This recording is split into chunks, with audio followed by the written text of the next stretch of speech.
Imagine a world where terror is lurking in the shadows, where the most dangerous killers, like ghosts, hide in plain sight, each one leaving a chilling mark on history. But what happens when one of them, a monster who was meant to rot away in prison, meets a brutal end at the hands of another inmate? What happens when justice doesn't come from the law, but from the very men who share the same walls? Stick around, because today, we're diving deep into one of the most shocking and haunting stories you've ever heard. In the heart of Milwaukee, there was a name whispered in hushed tones, the name that would forever haunt America: Jeffrey Dahmer. This man, this monster, was convicted of 15 gruesome murders, crimes so horrific that the details made even the toughest of police officers shiver. But when Dahmer was sentenced to 15 consecutive life terms in February 1992, there was one question on everyone's mind. Could he really be locked away forever?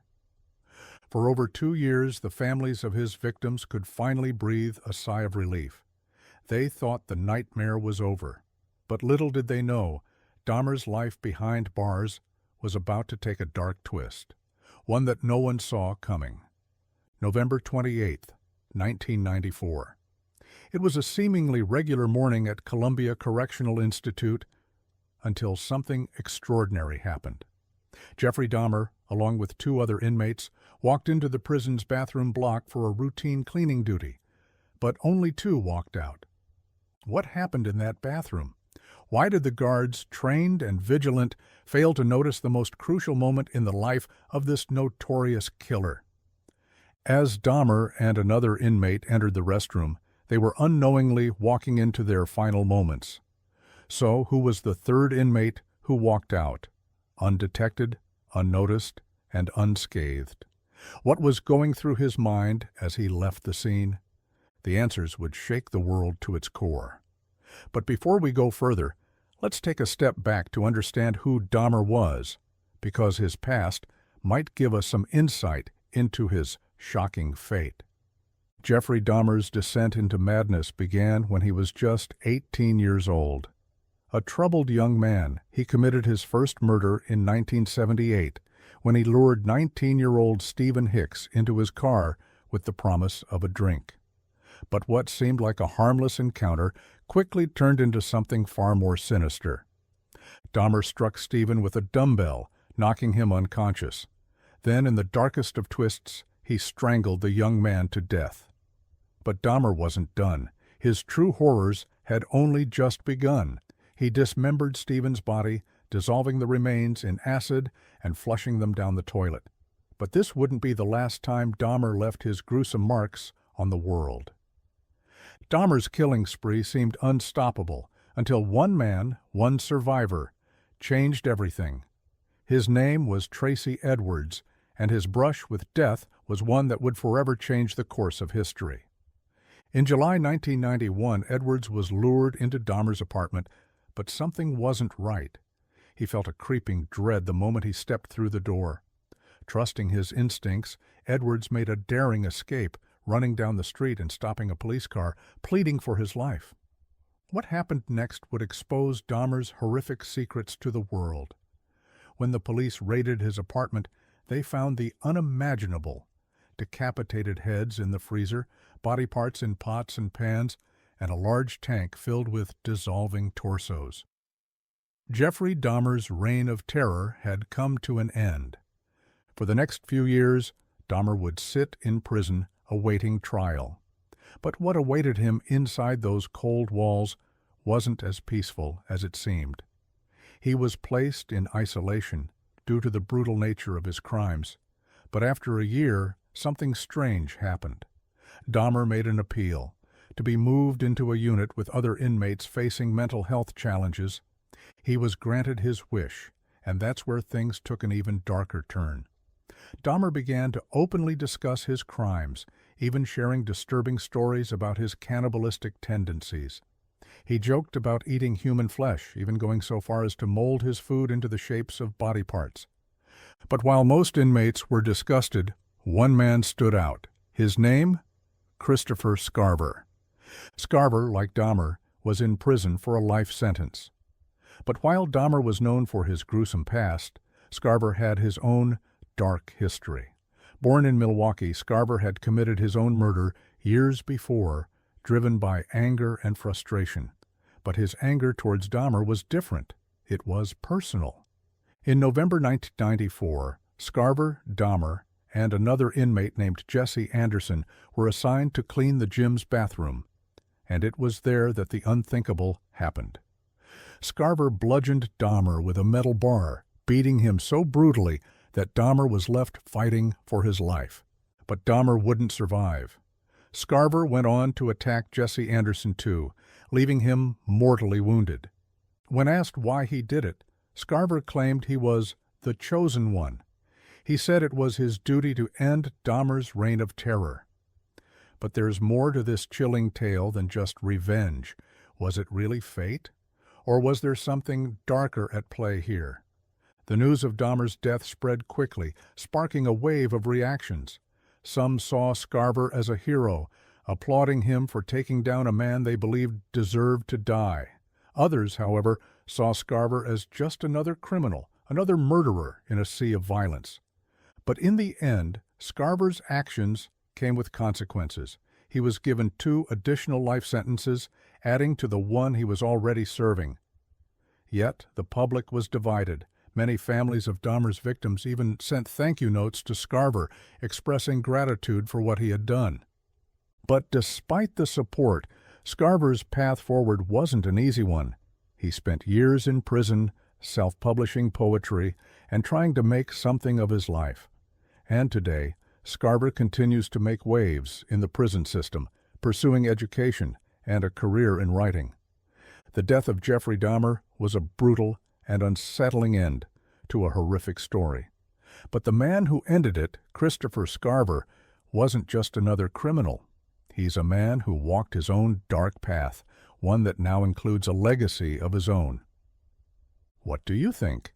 Was Scarver a hero, a villain, or just another man caught in the web of a violent world? Drop your thoughts in the comments below. If you're curious about more stories like this, click on one of the videos on your screen. As we reach the end of this dark and gripping tale, we're left with a number of lingering questions that might never fully have answers. In a sense, this story has not only exposed the brutal nature of one of America's most infamous serial killers, but also highlighted the complex, often twisted dynamics within the prison system itself. Let's reflect for a moment on the way Jeffrey Dahmer's story unfolded. Dahmer, the man who once lived among us as a seemingly normal neighbor, transformed into a monstrous figure of infamy. His ability to charm and manipulate to lure his victims into his web was terrifying. But it wasn't until Tracy Edwards managed to escape that the authorities were able to finally pull back the curtain on his unspeakable acts. Tracy's escape was a turning point, a point that would lead to Dahmer's capture, his trial, and the eventual sentence that was supposed to ensure he would never see the light of day again. And yet, despite all of that, Dahmer was still able to wreak havoc, even from behind prison walls. The notion that he was able to manipulate the environment inside prison, to joke about his cannibalistic past, and to engage in disturbing behavior with other inmates is a grim reminder of the depths of his pathology. While some inmates found his actions repugnant, others were drawn into his world, and that's where the story takes another unsettling turn. Christopher Scarver, the man who ended Dahmer's life, was a walking contradiction in many ways. He was a man caught in the prison system for his own violent acts, a man who had, by all accounts, experienced his own personal traumas. But unlike Dahmer, Scarver's anger wasn't born from a need to hurt others for pleasure. It was a reflection of his deep, personal sense of justice, and perhaps vengeance. His dislike for Dahmer grew over time, not just because of Dahmer's past, but because of how Dahmer treated the other inmates around him, almost taunting them with his twisted jokes and macabre behavior. It wasn't just Dahmer's gruesome past that Scarver found so troubling. It was the blatant disregard for the trauma and pain his victims' families still endured. In many ways, Scarver's actions were the culmination of years of pent-up frustration, not just against Dahmer, but against the system that allowed such a man to even exist behind bars in the first place. But even in the aftermath of the murder, there are deeper layers to consider. How much of what happened that fateful day in the prison bathroom was truly premeditated? Was Scarver merely a man acting on impulse, or was he in some way, as he claimed, a chosen one set on taking justice into his own hands? The idea that Scarver was chosen to end Dahmer's life adds an almost mythological dimension to the story. It suggests that this wasn't just an act of violence, it was a cosmic retribution, an unsettling conclusion to a man whose crimes had disrupted the natural order of things. While some cheered for Scarver, calling him a hero, others felt the weight of the moral dilemma. In a world where killers face their own form of justice, should anyone take the law into their own hands? Does it matter if the man who ended Dahmer's life was himself a killer, or does the fact that Dahmer's death brought peace to so many victims' families erase that issue entirely? In a strange way, Scarver's story continues to evolve. Unlike Dahmer, who lived a life consumed by his darkest desires, Scarver has managed to reinvent himself within the confines of his own prison cell. His quest for redemption, though imperfect, is still ongoing. He's written poetry and even published books, trying to make sense of his existence in a world that once offered him only violence. Scarver's ability to channel his anger into something creative might be seen by some as a form of redemption, a way to claw his way out of the abyss that prison had thrown him into. But can a man truly escape his past? Can the scars of violence, betrayal, and revenge ever be healed?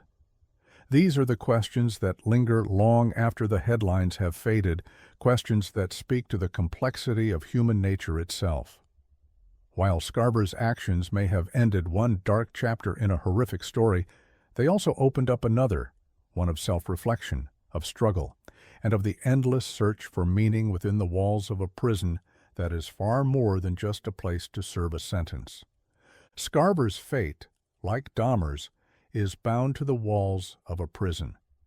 Yet, in the world outside, many continue to reflect on the life of the man he killed, the terror Dahmer inflicted, and the lessons we can learn from it all. Was justice served? Or is there another layer to this story, a deeper understanding of the human condition and our need for retribution, for closure, for the return of balance? It's easy to fall into the trap of oversimplifying such events, of casting everyone involved into categories of good and evil. But the truth is far more complicated. Scarver wasn't a hero in the traditional sense, nor was Dahmer purely evil in the way we'd like to imagine him. They were both shaped by their pasts, molded by their environments, and driven by forces that we may never fully understand. So, as you reflect on this story, take a moment to ask yourself, what do you think justice truly is? Is it the punishment we impose on those who commit evil, or is it something deeper, something far more elusive? Do we find peace in the end, or are we doomed to relive the same horrors time and time again, trapped in a cycle that never really ends? These are the tough questions, the ones that don't offer easy answers. But what do you think? Was Christopher Scarver justified in ending Jeffrey Dahmer's life, or is there more to the story that we should consider? Drop your thoughts in the comments below. We'd love to hear your perspective. And if you found this deep dive into one of America's most chilling stories intriguing, don't forget to check out more content like this by clicking on one of the videos on your screen.